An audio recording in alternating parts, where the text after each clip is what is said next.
Hello साथियों, नमस्कार। आप सभी का स्वागत है आपके यूट्यूब चैनल सिलेक्शन पॉइंट पर। तो एक बार फिर हम मेवाड़ के गुहिल वंश से संबंधित हमारी नेक्स्ट क्लास यानी पार्ट 2 लेकर आए हैं। और पार्ट 2 में हम महाराणा कुंभा के बारे में ही अध्ययन करेंगे, क्योंकि कुंभा के जो शासनकाल है उसे अलग अलग भागों में बांटा गया है कि किस प्रकार उन्होंने सबसे पहले अपने आंतरिक मामलों को सल्टाया, उसके बाद में बाहरी मामलों को, और उसके बाद में साहित्य और स्थापत्य क्षेत्रों में अलग अलग योगदान भी दिया था। तो कुंभा की क्लास है वो लंबी रहेगी, तो इसलिए मैंने उसे एक ही क्लास में अलग से बनाने का प्रयास किया है। ठीक है दोस्तों। और जो हमारा पार्ट फर्स्ट था उसमें हमने राजपूतों की उत्पत्ति से संबंधित कुछ बातें की थी और गुहिल वंश के बारे में और उनके शासकों के बारे में अध्ययन किया था कि किस प्रकार गुहिल वंश का स्थापना हुई। और गुहिल वंश के दो शाखा हुई, रावल और सिसोदिया। रावल शाखा का अंतिम शासक हुआ था रतन सिंह और सिसोदिया शाखा का प्रथम शासक हुआ था हमीर। ठीक है। और इन क्लासों में भी हम उसी प्रकार से हैंडराइटिंग नोट्स के माध्यम से पढ़ेंगे जिस प्रकार हमने राजस्थान की प्राचीन सभ्यताओं के बारे में किया था। अगर आप हमारे YouTube चैनल पर पहली बार हमारी क्लासों का अध्ययन कर रहे हैं तो हमारे चैनल को सब्सक्राइब कर दीजिए और बेल आइकन को भी प्रेस कर दीजिए ताकि हमारी आगे की जो भी नेक्स्ट वीडियो है उनकी नोटिफिकेशन आपको प्राप्त हो जाए। और एक मैं राय आपको ज़रूर देना चाहता हूँ कि आप प्राचीन सभ्यताओं के बारे में भी अवश्य पढ़ना, क्योंकि वर्तमान में जो सेकंड ग्रेड और फर्स्ट ग्रेड रीट का जो पाठ्यक्रम है वो परिवर्तन कर दिया है। तो इसमें राजस्थान की सभी प्राचीन सभ्यताएं शामिल हैं। तो उसी को ध्यान में रखते हुए ये क्लासें बनाई गई है। और अब हम राजपूत वंशों के बारे में क्लासें चल रही है और प्रत्येक क्लास के यानी कि प्रत्येक वंश के समापन होने पर उनके प्रश्नोत्तरी के माध्यम से उस क्लास को जो या बोले तो हम रिवीजन करेंगे। ठीक है। तो चलिए दोस्तों, बिना समय गवाते हुए हम हमारी क्लास को प्रारंभ करते हैं।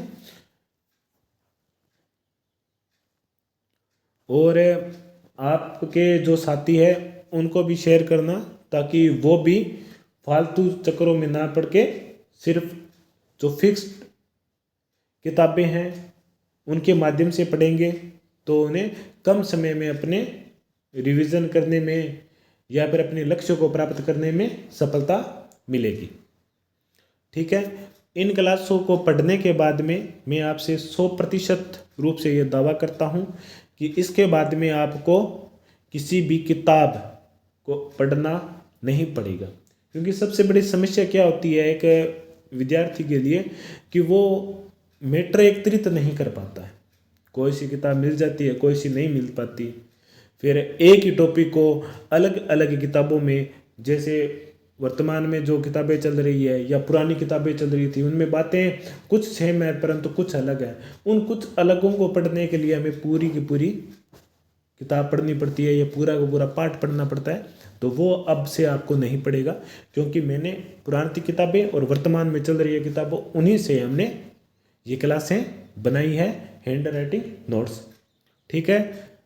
तो बैठ जाइए फ्री माइंड होकर के और आज की क्लास का अध्ययन कीजिए। ठीक है। और हाँ, पेन पेंसिल मत लेना, लिखने की कोई ज़रूरत नहीं है। बस आप इसे समझने की कोशिश करो। 100 नहीं तो कम से कम 50% तो ध्यान में रखो, क्योंकि इनकी जो लिखे हुए नोट्स की जो PDF है वो हमारे टेलीग्राम चैनल पर हम अपलोड कर देंगे। ठीक है दोस्तों। और उसका जो लिंक है टेलीग्राम चैनल का वो हम YouTube चैनल पर डिस्क्रिप्शन में हमने दे रखा है, तो वहाँ से आप इसे ज्वाइन कर लीजिए। ठीक है दोस्तों। तो चलिए हम आज की क्लास को प्रारंभ करते हैं। सबसे पहले हम पढ़ते हैं महाराणा कुंभा के कार्यकाल के बारे में।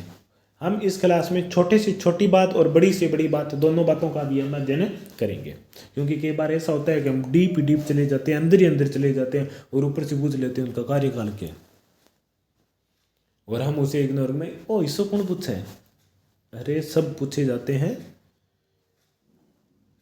तो हम उन सब के बारे में अध्ययन करेंगे। ठीक है। कुंभा का कार्यकाल 1433 से लेकर के 1468 तक माना जाता है, पहली बात। दूसरी बात कि 1433 से 68 तक कार्यकाल रहा है, तो उनके पिता और माता का क्या नाम है? पिता का नाम है मोकल और माता का नाम है सौभाग्य। ऐसे भी याद रखना कि सौभाग्य देवी का क्या था? सौभाग्य कि उसका राणा कुंभा जैसा पुत्र हुआ है, और राणा कुंभा वो है जो इतिहास में स्वर्ण अक्षरों पर लिखा हुआ है। ठीक है। दो बातें हो गई, कार्यकाल और उनके माता पिता के बारे में। अब उसके बाद में कुंभा के बारे में कुछ जानकारी देने वाले स्रोत कौन कौन से हैं, बस थोड़ा सा ध्यान में रख लेना है। ठीक है, याद रखने की कोई भी जरूरी नहीं है। जैसे पहला है एकलिंग महामात्य। अब नाम से भी समझ सकते हो आप कि एकलिंग जी का हमने हमारी जो पहली क्लास में चर्चा की थी। ये एकलिंग जी कौन है? पहली बात, ये मेवाड़ के कुल देवता। इन एकलिंग जी का मंदिर कहाँ है? कैलाशपुरी में स्थित है। दो बात, और इस मंदिर का निर्माण किसने करवाया था? बप्पा राव उर्फ कालभोज ने करवाया था। तीसरी बात, ये एकलिंग जी का मंदिर है वो किस संप्रदाय से संबंधित है? तो ये मोस्ट इंपोर्टेंट ध्यान में रख लेना, लकुलिश संप्रदाय के। कौन से संप्रदाय? लकुलिश संप्रदाय से है, क्योंकि किताबों में जो लिखा है वो सब इंपॉर्टेंट है। ठीक है।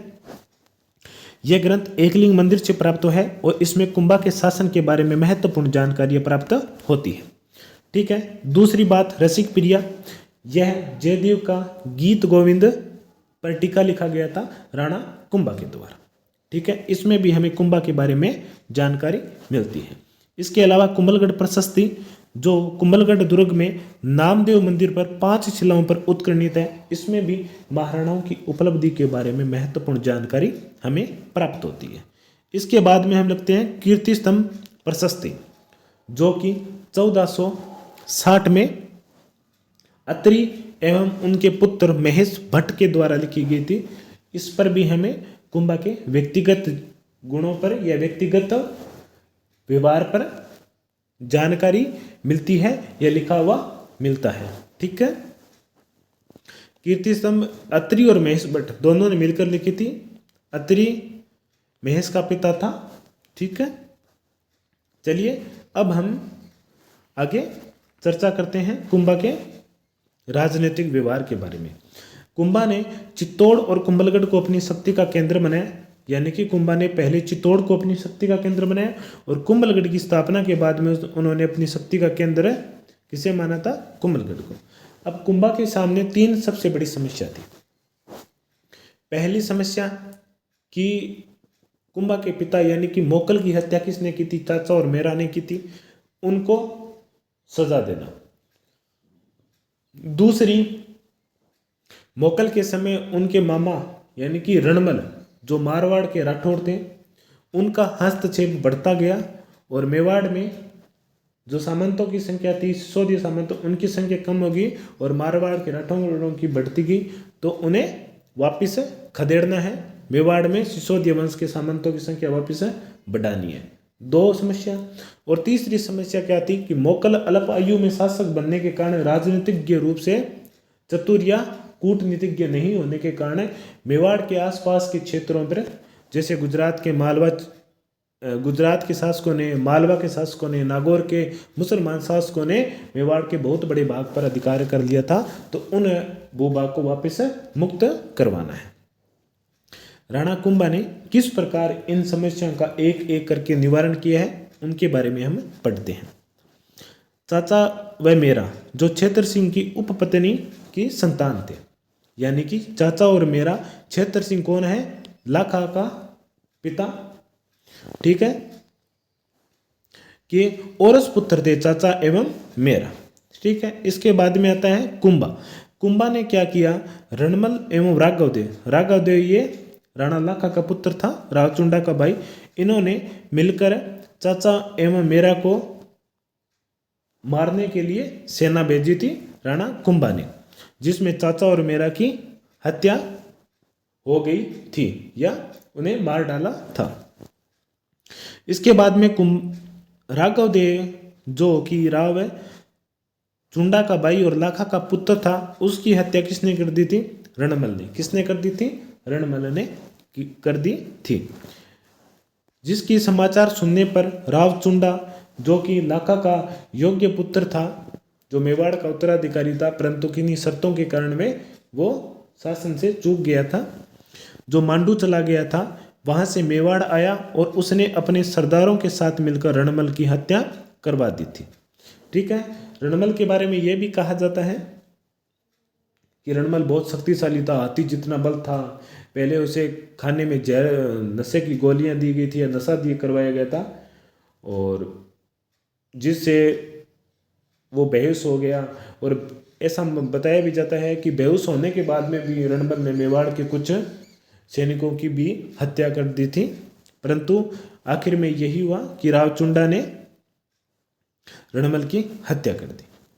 ये थी घरेलू समस्या में चाचा और मेरा को मार डाला, और मेवाड़ में मारवाड़ा राठौड़ा का जो हस्तक्षेप था उसे भी समाप्त कर दिया था। अच्छा, रणमल का एक पुत्र था राव जोधा, जो उस समय वहीं था, परंतु वो किसी तरह वहां से बचकर आ गए और जोधपुर में आ गए थे। उनके बारे में हम राठौड़ वंश में पढ़ेंगे। ठीक है। राणा कुंभा ने डोडिया सरदार नरसिंह के नेतृत्व में मेवाड़ी सेना भेजी थी, जिसने आबू और सिरोही के निकटवर्ती भागों पर अपना अधिकार कर लिया था। ये अब वो आंतरिक मामलों से सुलझाने के बाद बाहरी क्षेत्रों में, क्योंकि मोकल के समय मेवाड़ के बहुत सारे इलाकों पर उनके आसपास के राजपूत शासकों और मुसलमान शासकों ने अधिकार कर लिया था, अब वो मुक्त करवाया।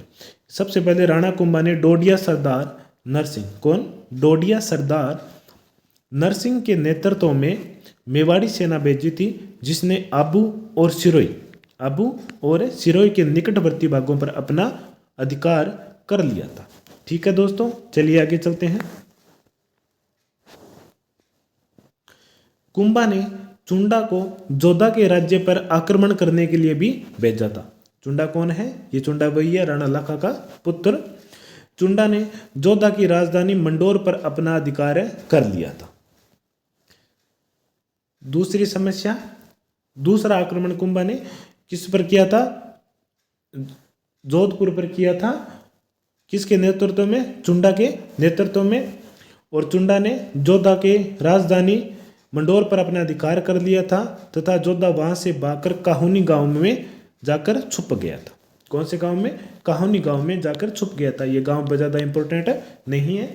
इंपॉर्टेंट ये है कि कुंभा ने राव चुंडा के नेतृत्व में सेना भेजी और उन्होंने कुंभा को वहां से परास्त करके मंडोर पर, जो राठौड़ों की राजधानी थी, उस पर अपना अधिकार कर लिया। इसके बाद में क्या हुआ कि हंसाबाई, जो कुंभा की क्या थी? दादी। कुंभा की थी दादी, ने जोधा और कुंभा के बीच में 1453 को अवल बावल की संधि करवाई थी। और इस संधि का क्या कारण था? ताकि मेवाड़ और मारवाड़ के बीच में जो दुश्मनी संबंध है वो वैवाहिक में या मित्रता में बदल जाए। हंसाबाई ने, जो कुंभा की दादी थी, मोकल की माताश्री, ने जोधा और कुंभा के मध्य 1453 में अवल बावल की संधि करवाई, जिसकी सीमा सोजत पाली को रखा गया था। कि सोजत पाली से एक तरफ का राज मारवाड़ के राठौड़ों का और दूसरी तरफ का मेवाड़ के सिसोदियों का को माना गया था। ठीक है। जोधा ने इस पक्ष में इस संबंध को और मजबूत बनाने के लिए अपनी पुत्री का विवाह राणा कुंभा के पुत्र रायमल से स्थापित कर इस मैत्री संबंध को वैवाहिक संबंध में बदल दिया था। कि राव जोधा ने अपनी पुत्री का विवाह रायमल से कर दिया था, जो राणा कुंभा का पुत्र था। इसके बाद में सिरोही की समस्या हो गई, का सलटारा हो गया। अब उसके बाद में जोधपुर के जो राठौड़ा के था उनका भी हो गया। अब उसके बाद में बूंदी के शासक, बूंदी के हाड़ा शासकों ने क्या किया था? मांडलगढ़, जो मेवाड़ आधिपत्य पर था, पर अधिकार कर लिया। कुंभा ने आक्रमण कर पुनः मांडलगढ़, गागरोन तथा बांबोदा गांव पर अपना अधिकार कर लिया था। बूंदी के हाड़ाओं ने मोकल के समय मांडलगढ़, गागरोन जैसे कोई छोटी छोटी जागीर थी वहां पर अधिकार कर लिया, तो कुंभा ने उन पर अधिकार कर पुनः मांडलगढ़, गागरोन और बांबोदा पर अपना पुनः अधिकार कर लिया और बूंदी के शासकों को वहां से खदेड़ दिया। इसके बाद भी महाराणा ने बूंदी के शासकों को अपने राज्य का स्वामी रहने दिया तथा कर देने वाले राज्य का दर्जा दे दिया। इतना ही नहीं, उन्होंने कुंभा ने मांडलगढ़ पर और गागरान पर अधिकार नहीं किया था, उन्होंने बूंदी तक अपने राज्य की सीमाओं का विस्तार कर दिया, लेकिन बाद में उन्होंने छोड़ दिया उसे और कुछ कर की राशि तय की गई थी जो उन्हें प्रतिमाएं लौटानी पड़ती थी बूंदी के शासकों के द्वारा। ठीक है, ये तो हो गए आसपास के जो छोटे मोटे राजपूत शासक होते उनसे युद्ध। अब कुंभा का सामना होता है मालवा के और गुजरात के मुसलमान शासकों के साथ, उन पर हम चर्चा करते हैं। कुंभा एवं मालवा, सबसे पहले ये जानते हैं कि संघर्ष का कारण क्या रहेगा। पहला कारण तो यही था कि मोकल के समय मालवा के शासकों ने मेवाड़ के कुछ भूभाग पर अपना अधिकार कर लिया था, और इसके अलावा और कारण क्या रहेगा उस पर भी हम चर्चा करते हैं कि कुंभा के द्वारा मालवा की आंतरिक राजनीति में हस्तक्षेप। अब कुंभा ने मालवा की आंतरिक राजनीति में किस प्रकार हस्तक्षेप किए, चलिए बात करते हैं। कुंभा के विद्रोहियों को मालवा सुल्तान द्वारा शरण प्रदान करना। दूसरी कारण था कि कुंभा के विद्रोहियों को मालवा सुल्तान के द्वारा शरण प्रदान करना। तीसरा कारण था मालवा के शासक होशंग शाह की मृत्यु के बाद वहां के एक सैनिक मोहम्मद खिलजी ने शासन पर अपना नियंत्रण कर लिया था। होशंग शाह के बाद में उसका एक सैनिक था, उसने मालवा के शासन पर अपना अधिकार कर लिया था, और सुल्तान का जो योग्य पुत्र था उमर खां वो कुंभा की शरण में आ गया था। किसकी शरण में आ गया था? कुंभा की शरण में उमर खां जो होशंग शाह का पुत्र था और मालवा का योग्य शासक। महाराणा कुंभा ने मोहम्मद खिलजी के राज्य पर 1437 में आक्रमण किया और सारंगपुर नामक स्थान पर दोनों सेनाओं के मध्य भीषण संघर्ष हुआ था, और सारंगपुर के इस युद्ध में महाराणा कुंभा ने विजय प्राप्त की।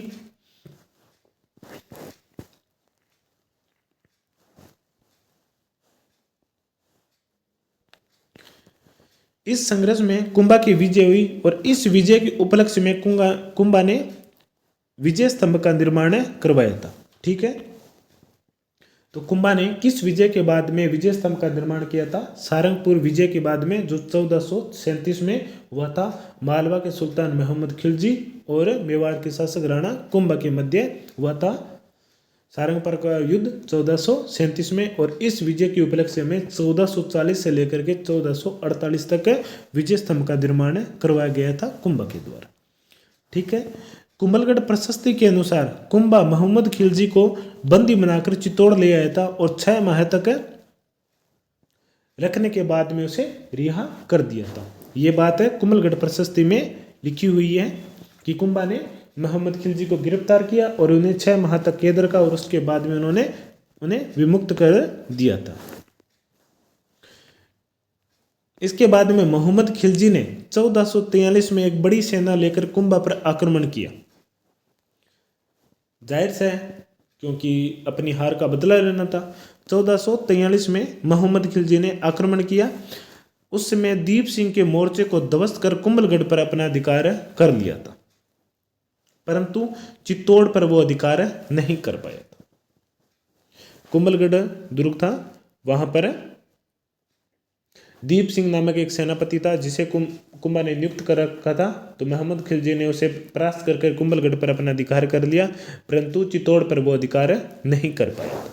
ठीक है, उसके बाद में मोहम्मद खिलजी ने कुछ और आक्रमण किए थे 1446 में और 1456 में। मांडलगढ़ पर अधिकार करने का प्रयास किया था, परंतु वहां पर भी उन्हें सफलता प्राप्त नहीं हुई थी। यह थी कुंभा और मालवा के बीच में संघर्ष। कुंभा और मालवा के बीच में जो संघर्ष हुआ था, एक बार पुनः देखते हैं उनमें। संघर्ष का कारण कि कुंभा के द्वारा मालवा की राजनीति में आंतरिक हस्तक्षेप किस प्रकार किया कि जब मालवा का शासक होशंग शाह की मृत्यु हो गई थी, तब उनके सैनिक मोहम्मद खिलजी ने अपने अधिकार कर लिया था शासन पे, परंतु होशंग शाह का पुत्र था जो उमर खां, वो कुंभा की शरण में आ गया था। तब उन्होंने उमर खां की मदद की थी। इस प्रकार मालवा की आंतरिक राजनीति में कुंभा ने हस्तक्षेप किया था। और एक अन्य यह भी कारण था कि मालवा के जो शासक थे उन्होंने कुंभा के यानी कि मेवाड़ के भूभाग पर मोकल के समय अधिकार भी कर लिया था। ये भी उनके संघर्ष का कारण रहा है। 1437 में सारंगपुर का युद्ध हुआ जिसमें कुंभा की विजय हुई थी और इस विजय के उपलक्ष्य में विजय स्तंभ बनाया था जो 9 मंजिला था। इनके विजय स्तंभ के बारे में, स्थापत्य के बारे में आगे आज की क्लास में हम चर्चा करेंगे। ठीक है। इसके बाद में मोहम्मद खिलजी ने 1437 के बाद 1443 में भी आक्रमण किया था और 1446 और 1456 में भी आक्रमण किया था, परंतु उसे सफलता प्राप्त नहीं हुई। अब बात करते हैं कुंभ और गुजरात संघर्ष।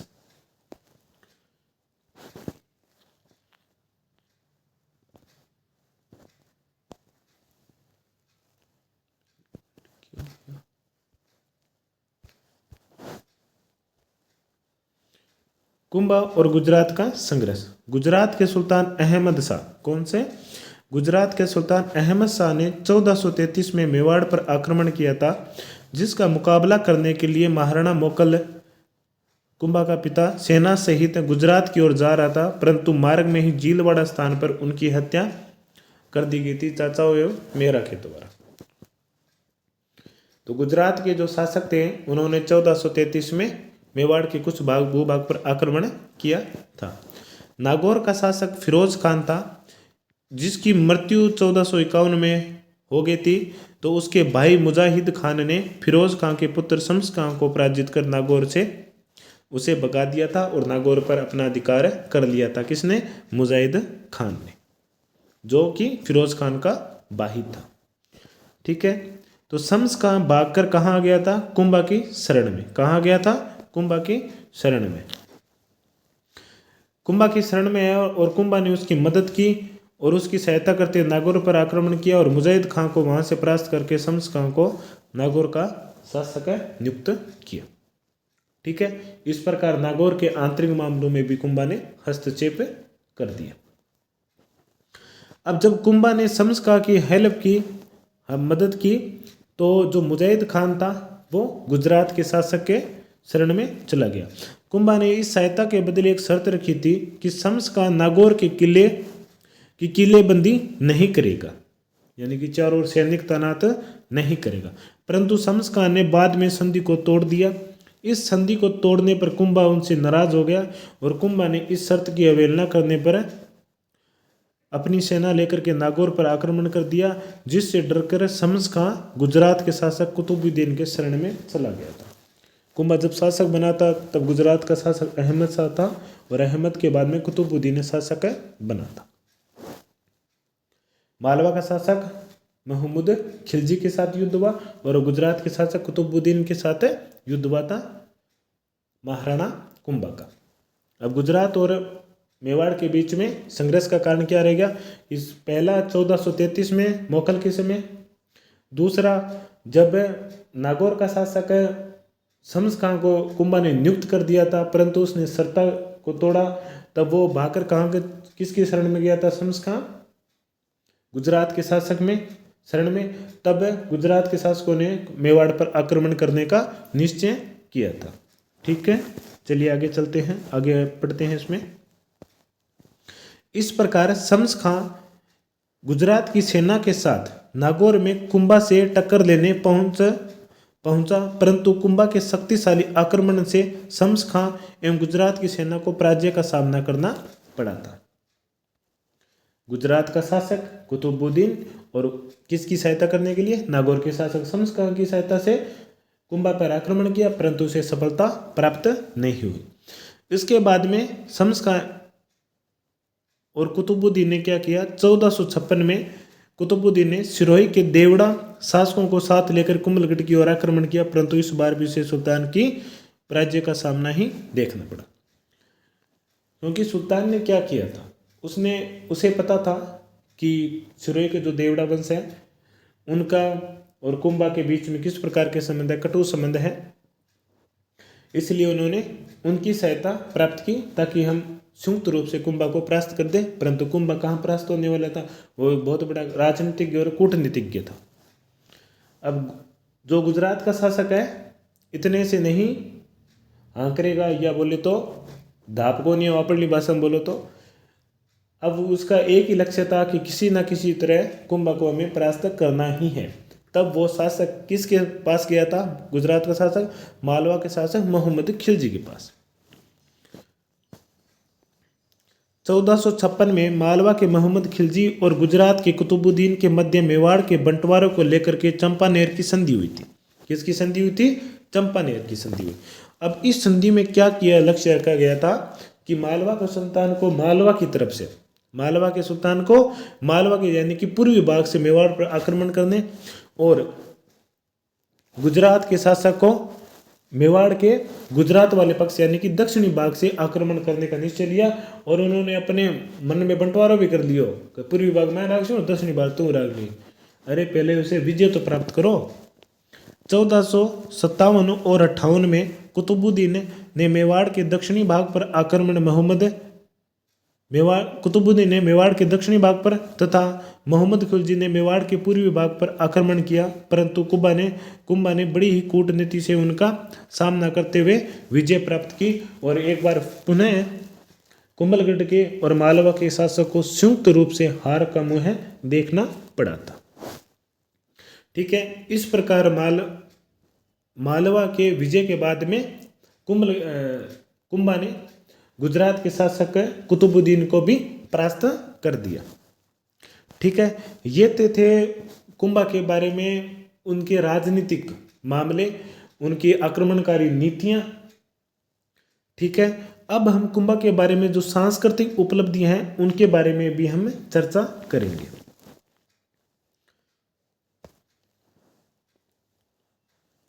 कुंभा का शासनकाल भारतीय कला के इतिहास में स्वर्णिम काल कहा जाता है। जिस प्रकार गुप्त काल कहा जाता है ना, उसी प्रकार कुंभा का काल भी स्वर्णिम काल कहा जाता है, क्योंकि कुंभा के काल में अनेक देवालयों के निर्माण करवाए गए थे।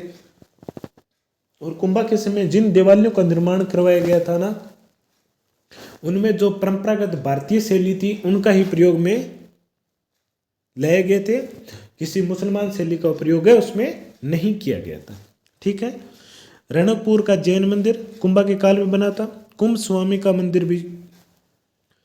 इसके अलावा श्रृंगार चौरी गौरी यानी कि पार्वती माता का मंदिर है। एकलिंग जी में एक विष्णु मंदिर भी बनाया था। कुंभाकालीन मंदिर धार्मिक एवं सुरक्षा दोनों का एक सामंजस्य का नूतन चेतना है का जन्म देता है। यानी कि कुंभा ने जिन मंदिरों का निर्माण करवाया था उसमें धार्मिकता के साथ साथ उसने सुरक्षा की दृष्टि से भी बनाया था, ताकि कोई भी मुसलमान आक्रमणकारी उन पर आक्रमण न कर सके आसानी से। ठीक है, ये बात है कौन बताता है? भंडारकर ने बताई थी। इसके अलावा श्यामल दास के अनुसार, श्यामल दास कवि है जिनकी रचना वीर विनोद है, उसके अनुसार कुंभा ने मेवाड़ के 84 दुर्गों का निर्माण करवाया था। कितने दुर्गों का निर्माण करवाया था? मेवाड़ के 84 दुर्गों में से कितने दुर्गों का निर्माण करवाया था? 32 दुर्गों का था। श्यामल दास के अनुसार कुंभा ने मेवाड़ के 84 दुर्गों में से कितने दुर्गों का निर्माण कराया था? 32 दुर्गों का निर्माण करवाया था। चलिए आगे चलते हैं। और जो कुंभा का मुख्य शिल्पकार था वो कौन था? मंडन था। कौन था? मंडन था। श्यामल दास के अनुसार कुंभा ने मेवाड़ में जो 84 दुर्ग हैं उनमें से 32 दुर्गों का निर्माण स्वयं करवाया था। और कुंभा का जो मुख्य शिल्पकार था वो मंडन था। कौन था? मंडन था। कुंभा ने किन किन दुर्गों का निर्माण किया? अचलगढ़ के किले का निर्माण किया जो कहाँ पर है? सिरोही में। कुंभलगढ़ के किले का निर्माण करवाया जो कि कहाँ पर है? राजसमंद में है। चलिए, कुंभा के काल में बनाए गए मंदिर और उनकी स्थापत्य कला की क्या विशेषता थी? कुंभकालीन मंदिर अपनी विशालता तथा तक्षण कला के लिए प्रसिद्ध है। यानी कि तक्षण कला बहुत ही शानदार बारीकी से उन पर कढ़ाइयाँ की हुई, नक्काशियाँ की हुई और आकार में भी विशाल है। जैसे उदाहरण के लिए रणकपुर का जैन मंदिर अपनी तक्षण कला के लिए प्रसिद्ध है। इसके अलावा कुंभलगढ़ का निर्माण कुंभा ने 1443 में प्रारंभ किया था और 1459 में बनकर ये तैयार हो गया था। इस दुर्ग में ओरठ पोल, हल्ला पोल, हनुमान पोल, विजय पोल, राम पोल जैसे भव्य द्वार भी हैं। कुंभलगढ़ ने के किले में कुंभा ने कुंभलगढ़ के किले का निर्माण 1443 से लेकर के 1449 के मध्य में करवाया था। और इनके मुख्य द्वार कौन से? ओरठ, हल्लापोल, हनुमानपोल, विजयपोल और रामपोल। ठीक है। कुंभलगढ़ के दुर्ग में ही सबसे ऊंचा स्थान अपने निवास के लिए बनाया था कुंभा ने। क्या नाम था उसका? नाम था कटारगढ़। क्या नाम था उसका? कटारगढ़। ये कुंभलगढ़ दुर्ग की विशेषता है। इसके बाद में कुंभलगढ़ में ऊंचे स्थानों पर राजप्रसाद या मंदिर बनाए गए थे तथा समतल भूमि कृषि के लिए छोड़ दी गई थी। यानी कि कुंभलगढ़ का किला इतना बड़ा और भव्य था कि उसमें खेती योग्य जमीन भी रखी हुई थी, ताकि आक्रमणकारी अगर एक समय में आक्रमण कर दे तो कम से कम 6 महीने साल तक अंदर ही खाने पीने की व्यवस्था हो सके। इसके अलावा कुंभलगढ़ किलों में बड़े बड़े जलाशय भी बने हुए थे। ऊंचे स्थानों पर राजप्रसाद व मंदिर और निचली समतल भूमि के खेती के लिए छोड़ी गई थी। कुंभलगढ़ की जो प्राचीर है, रक्षा प्राचीर, वो 36 किलोमीटर लंबी है, जिस पर एक साथ 8 घुड़सवार एक साथ चल सकते हैं। और इसकी चौड़ाई पर अबुल फजल ने इसे एक महान दीवार कहा था। क्या कहा था? अबुल फजल ने एक महान दीवार कहा था। ये जो चीन के विशाल दीवार है ना, जो मंगोलों के आक्रमण से बचने के लिए बनाई गई थी, उस दीवार के बाद में इतनी बड़ी और लंबी दीवार कुंभलगढ़ के किले की ही है। इसके अलावा कुंभलगढ़ के दुर्ग के अलावा कुंभा ने सिरोही के निकट बसंती दुर्ग, बदनौर के निकट बेराट के दुर्ग का निर्माण करवाया था और बिल्लों की शक्ति पर नियंत्रण हेतु भोमट के दुर्ग का भी निर्माण करवाया था। कुंभलगढ़, अचलगढ़, बसंती दुर्ग, बेराट के दुर्ग और भोमट के दुर्ग का निर्माण भी कुंभा ने करवाया था। इसके अलावा कुंभा ने और कौन कौन से स्थापत्य का निर्माण करवाया था? दुर्गों का। पश्चिमी क्षेत्र की सुरक्षा हेतु आबू में अचलगढ़ दुर्ग का निर्माण भी महाराणा कुंभा ने करवाया था। कुंभा के द्वारा बनाए गए दुर्ग से 19 मिनट हो गया गए दुर्ग में दुर्ग या किले में क्या था? जल ग्रहण की भी उत्तम व्यवस्था थी। किसकी? जल ग्रहण की उत्तम व्यवस्था थी, ताकि आक्रमणकारी के समय हम अंदर ही अपने खाने पीने की व्यवस्था कर सके, कुछ महीनों के लिए या साल तक। कृषि की योग्य भूमि थी और बड़े बड़े जलाशय भी स्थित थे। चित्तौड़ में कुंभा ने विजय स्तंभ का निर्माण करवाया था, सारंगपुर की विजय के उपलक्ष्य में, जिसे विष्णु ध्वज भी कहा जाता है, क्योंकि इस स्तंभ की जो मुख्य प्रतिमा है वो भगवान विष्णु को समर्पित है। इसके अलावा इसके हर भाग में ये 9 मंजिला था, तो इसके हर प्रत्येक मंजिलों में बहुत बड़ी संख्या में हिंदू देवी देवताओं की मूर्तियां थी, इसलिए इसे मूर्तियों का अजायब घर भी कहा जाता है। विजय स्तंभ का निर्माण 1440 में बनवाना शुरू हुआ था और 1448 में जाकर पूरा हुआ था। और इनके विजय स्तंभ के जो मुख्य शिल्पी कौन थे? पुंजा, पुम्मा, जेता और मंडन, नापा। मंडन के अलावा नापा भी थे। इनका वर्णन नहीं किया गया है, कोई नहीं, आगे मिल जाएगा इनका भी वर्णन। ठीक है, वहां पर इनकी चर्चा करेंगे।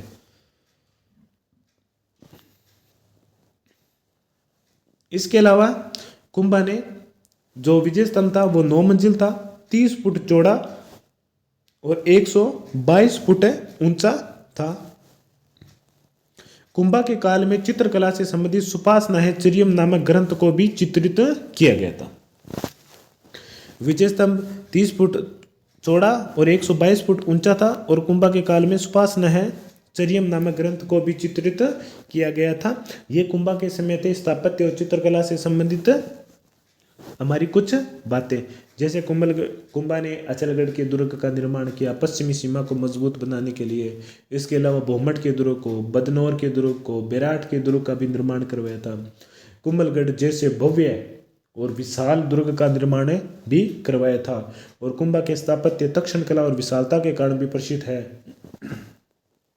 इसके अलावा कुंभा के द्वारा जो मंदिर बनाए गए वो धार्मिक और सुरक्षा दोनों की दृष्टि से सामंजस्यपूर्ण रखे गए थे। ठीक है। विजय स्तंभ का भी निर्माण करवाया था 1440 से 1448 के बीच में, 9 मंजिल, 30 फुट चौड़ा, 122 फुट है ऊंचा, जिसे विष्णु ध्वज भी कहा जाता है और इसे मूर्तियों का जय घर भी कहा जाता है। ठीक है। इसके अलावा सुपास नहचर्यम नामक ग्रंथ को भी चित्रित कुंभा के समय ही करवाया गया था। चलिए आगे अध्ययन करते हैं कुंभा के द्वारा रचित ग्रंथ। कुंभा के द्वारा रचित ग्रंथ में संगीत से संबंधित है संगीत राज, संगीत मीमांसा, संगीत रत्नाकर एवं सूड़ प्रबंध। इसके अलावा कुंभा ने गीत गोविंद का टीका, रसिक प्रिय की तथा चंडी शतक की भी व्याख्या की थी। ये कुंभा समय की रचना है और इनमें से तक संगीत राज है वो 5 भागों में बांटा गया था, उनकी भी हम आगे चर्चा करेंगे। ठीक है। कुंभा के द्वारा रचित ग्रंथ में है संगीत से संबंधित संगीत राज, संगीत मीमांसा, संगीत रत्नाकर, सूड़ प्रबंध और गीत गोविंद का टीका, रसिक प्रिय भी लिखा था कुंभा ने, और इसके अलावा चंडी शतक की भी व्याख्या की थी कुंभा ने। ठीक है। इसके अलावा कुंभा के जो दरबारी थे, जैसे शिल्पी कौन था मुख्य? मंडन। इसने देव मूर्ति प्रकरण, ठीक है, प्रसाद मंडन, राजवल्लभ, रूप मंडन, वास्तु मंडन नामक ग्रंथों की रचना की थी। ये सभी ग्रंथ क्या, स्थापत्य की उनकी कला, उनके मॉडल, जैसे वर्तमान में आर्किटेक्चर होते हैं ना, जो घर बनाने से पहले उनकी नमूने बनाते हैं, उसी प्रकार ये मंडन के विभिन्न ग्रंथ है जिसमें मंदिरों का किस प्रकार बनाया जाता है, राजप्रसादों का किस प्रकार बनाया जाता है, मूर्तियों का किस प्रकार उनका मॉडल बनाया जाता है, उनका वर्णन है इन ग्रंथों में। इसके अलावा मंडन के भाई नाथा ने वास्तु मंजरी एवं उनके पुत्र गोविंद ने कला निधि और उदार दौड़नी आदि ग्रंथों की रचना की थी। नाथा ने वास्तु मंजरी, पुत्र गोविंद ने कला निधि और उदाहरण दौड़नी नामक ग्रंथों की भी रचना की थी। ठीक है। इसके अलावा कुंभा के समय एकलिंग महामात्य का रचयिता का नाम व्यास भी कुंभा का आश्रित था। एकलिंग महामात्य जो एकलिंग जी के मंदिर में उत्कीर्णित है, उसकी रचना किसने के द्वारा की थी? कान्हा व्यास के द्वारा। कुंभा के काल में कुछ जैन विद्वान थे, जैसे सोम सुंदर, सोमदेव, जयचंद सूरी और सुंदर सूरी भी कुंभा के दरबार में शामिल थे। ठीक है। इसके अलावा कुंभा की कुछ उपाधियां हैं, जैसे कि कुंभलगढ़ प्रशस्ति में कुंभा को धर्म और पवित्रता का अवतार माना जाता है। कुंभलगढ़ प्रशस्ति में कुंभा को धर्म और पवित्रता का क्या माना जाता है? अवतार माना जाता है। इसके अलावा इसे महाराजाधिराज, महाराणा, नरपति, अश्वपति, गजपति, अभिनव भट्टाचार्य यानी कि नाटकों की कुछ नाटक भी रचना की थी। हिंदू सुल्तान, राय रायण, राव राय,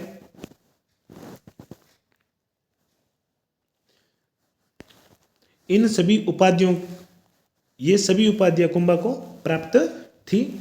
इन्हें जो हमारी कुंभलगढ़ प्रशस्ति है उसमें इन्हें धर्म और पवित्रता का अवतार माना जाता है। इसके अलावा कुंभा को महाराजाधिराज, महाराणा, नरपति, अश्वपति, गजपति, अभिनव भट्टाचार्य, हिंदू सुल्तान, राय राय एवं राव राय की उपाधियां प्राप्त थी। राणा रासो भी कहा जाता है। राणा रासो इसलिए कहा जाता है क्योंकि यह साहित्यकारों का आश्रयदाता था। राजगुरु इसलिए कहा जाता है क्योंकि यह राजनीति में दक्ष था। दानगुरु, हालगुरु इन्हें इसलिए कहा जाता है क्योंकि ये पहाड़ी दुर्गों का स्वामी था, क्योंकि इन्होंने पहाड़ी दुर्गों का भी निर्माण करवाया था। इसके अलावा छाप गुरु भी कहा जाता है। छापा मारी एक युद्ध पद्धति होती है जो आदिवासियों की है, इनके कारण भी इन्हें छाप गुरु के नाम से भी जाना जाता है। ठीक है। यह थी कुंभा की कुछ उपाधियां। इसके अलावा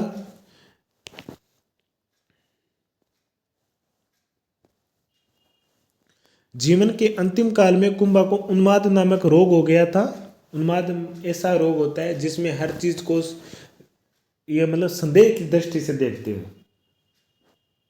इस सन की मिजाज के हो जाते हैं। और 1468 में उनके पुत्र उद्दा ने कुंभा की हत्या कर दी थी।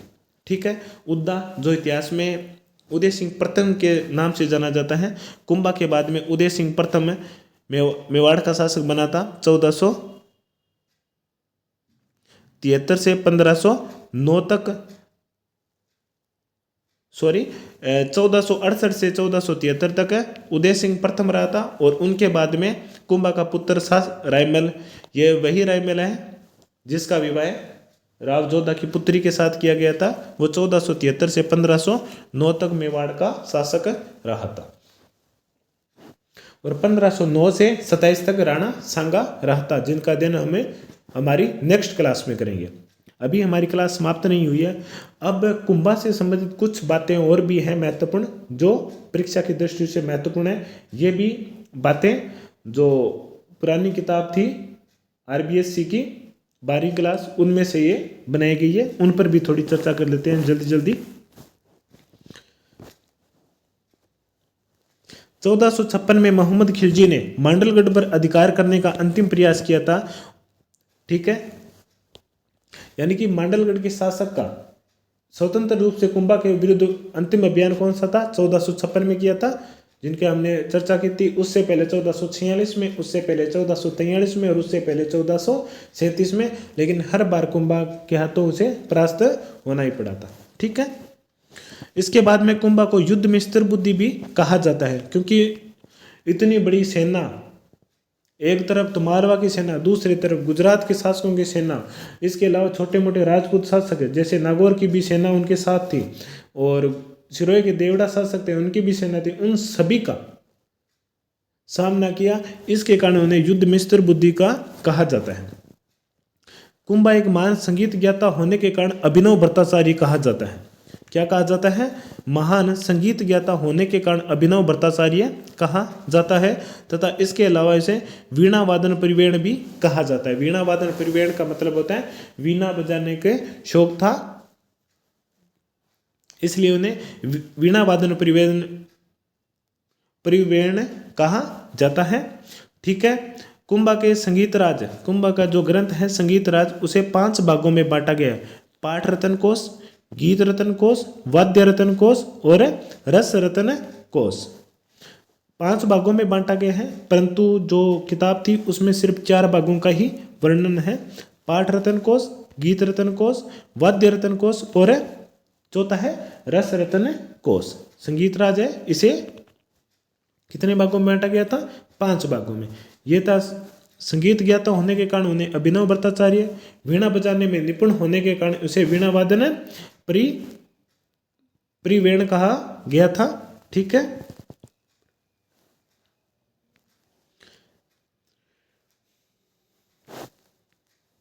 चलिए आगे चलते हैं।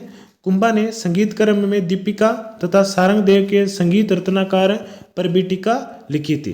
कुंभा ने संगीत कर्म दीपिका तथा सारंगधर रचित संगीत रत्नाकर पर भी टीका लिखी थी।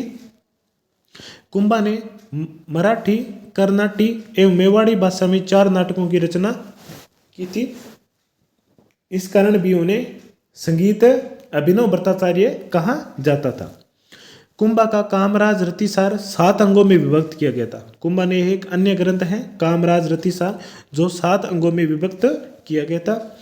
मंडन के जो ग्रंथ के बारे में हमने चर्चा की थी, वास्तु मंडन, प्रसाद मंडन, राजवल्लभ, उनके अलावा मंडन ने वास्तुसार और वास्तुशास्त्र नामक ग्रंथों की भी रचना की थी, और उनके पुत्र उदारद्रोण ने कला निधि के अलावा द्वार दीपिका की भी रचना की थी। गोविंद की जो कला निधि थी वो देवालयों की शिखर विज्ञान पर केंद्रित थी, शिखर विज्ञान पर केंद्रित थी। इसे आप मोस्ट इंपोर्टेंट कर लेना। गोविंद द्वारा रचित कला निधि में किस विषय पर आधारित थी? देवालयों के शिखर विज्ञान पर आधारित थी। इसके अलावा गोविंद की सार समुच्चय जो आयुर्वेदिक से संबंधित थी, और इसमें विभिन्न प्रकार के निदान एवं उपचारों का भी वर्णन किया गया था। ठीक है, इसके अलावा कुंभा की पुत्री रमाबाई को वागीश्वरी कहा जाता था, क्योंकि वह भी वीणा वादन में निपुण थी और संगीत प्रेमी थी। कुंभाकालीन कवि मेहा, जिनकी रचना तीर्थमाला है, प्रसिद्ध है, जिसमें 170 तीर्थों का वर्णन किया गया है। यह कुंभा के शासनकाल में कुंभा स्वयं के द्वारा और उनके दरबार में स्थित दरबारियों कवियों के द्वारा जिन जिन ग्रंथों की रचना की गई थी उन पर थोड़ी चर्चा की गई है। और मेहा ने ही बताया था कि हनुमान जी की मूर्तियां जो सोजत और नागौर से लाई गई थी उन्हें कुंभलगढ़ तथा रणपुर मंदिर में भी स्थापित की गई है। ये इतना ज़्यादा इम्पोर्टेंट नहीं है, परंतु उस किताब में था तो मैंने आपके सामने रख दिया है इस बात को भी। कुंभाकालीन कवि मेहा जिन्होंने तीर्थमाला नामक ग्रंथ किया था, ग्रंथ की रचना की थी और जिसमें 120 तीर्थ स्थलों की चर्चा की गई है। ठीक है। इसके अलावा कुंभा के शासनकाल में हीरानंद मुनि भी हुए हैं, जिन्हें कुंभा अपना गुरु मानता था और इन्हें कविराज की उपाधि दी है। तो कुंभा के गुरु का नाम क्या है? हीरानंद, और उन्हें कुंभा ने कविराज की उपाधि दी थी। कुंभा ने मेरों के प्रभाव को रोकने के लिए मचान दुर्ग, किस दुर्ग का नाम किसका?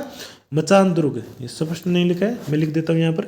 मचान, किस दुर्ग का? मचान दुर्ग का निर्माण करवाया था। किससे बचने के लिए? मेरों से बचने के लिए कुंभा ने मचान दुर्ग का निर्माण करवाया था। ठीक है। इसके अलावा 1452 में परमारों के प्राचीन दुर्ग के अवशेष पर ही अचलगढ़ के दुर्ग का पुनर्निर्माण करवाया था। कुंभा ने जो परमार शासक थे उनके द्वारा निर्मित जो अचलगढ़ का दुर्ग था उसका ही पुनर्निर्माण कुंभा ने करवाया था। कुंभलगढ़ शिलालेख में से धर्म और पवित्रता का अवतार कहा गया है, इसकी हमने चर्चा कर ली थी। ठीक है, चलिए आगे चलते हैं। इसके अलावा कुंभलगढ़ प्रशस्ति में दानी राजा भोज एवं कर्ण से भी बढ़कर बताया गया है। इसके अलावा कुंभा वैष्णव धर्म के प्रति निष्ठा होने के कारण स्वयं को क्या कहता था? परम भागवत कहा करता था। क्या कहता था? परम भागवत। परम भागवत इसलिए कहा जाता था क्योंकि वो भगवान स्वयं को भगवान विष्णु का उपासक मानता था। इसके अलावा कुंभा ने आदि वराह की उपाधि भी अंगीकार की थी। किसकी उपाधि? आदि वराह की उपाधि भी अंगीकार की थी। इसके अलावा वसुंधरोध धारणी दिवरोहण, वसुंधरो धारणी दिवारोहण का भी उपाधि धारण की थी। इसका अर्थ है कि विष्णु के प्राथमिक अवतार, वराह के समान वैदिक व्यवस्था का पुनर्स्थापक। कुंभा ने परम भागवत की उपाधि धारण की, आदि वराह की। इसके अलावा वसुंधरोध धारणी दिवारोहण की उपाधि भी धारण की थी कुंभा ने। ठीक है दोस्तों, वैष्णव धर्म के अनुयायी का होने का ये प्रमाण है। इसके अलावा विजय स्तंभ के जो मुख्य कलाकार कौन कौन थे? स्थापत्य, तो उसमें जेता, नापा, पुंजा और पुमा की देखरेख में बनवाया गया था। विजय स्तंभ को पुरानी हिंदू मूर्ति कला का अनमोल खजाना भी कहा जाता है। क्यों कहा जाता है? क्योंकि उसके प्रत्येक मंजिल पर बहुत सारी हिंदू देवी देवताओं की मूर्तियां बनाई हुई थी। ठीक है। इसके अलावा विजय स्तंभ जब बिजली गिरने, ऐसा माना जाता है कि बिजली गिरने से थोड़ा ध्वस्त हो गया था, तब इसका पुनर्निर्माण मेवाड़ के महाराणा स्वरूप सिंह ने इसका पुनर्निर्माण करवाया था। और ये जो विजय स्तंभ है ये क्रांतिकारी संगठन राष्ट्रीय आंदोलन के दौरान अभिनव भारत समिति के संविधान के अनुसार कि जो भी इस संगठन से यानी कि अभिनव भारतीय समिति का सदस्य बनेगा उसे इसी विजय स्तंभ के नीचे आकर के शपथ लेनी पड़ेगी। ये भी राष्ट्रीय आंदोलन से संबंधित बात है। तो ठीक है दोस्तों, आज की क्लास यहीं पर समाप्त होती है।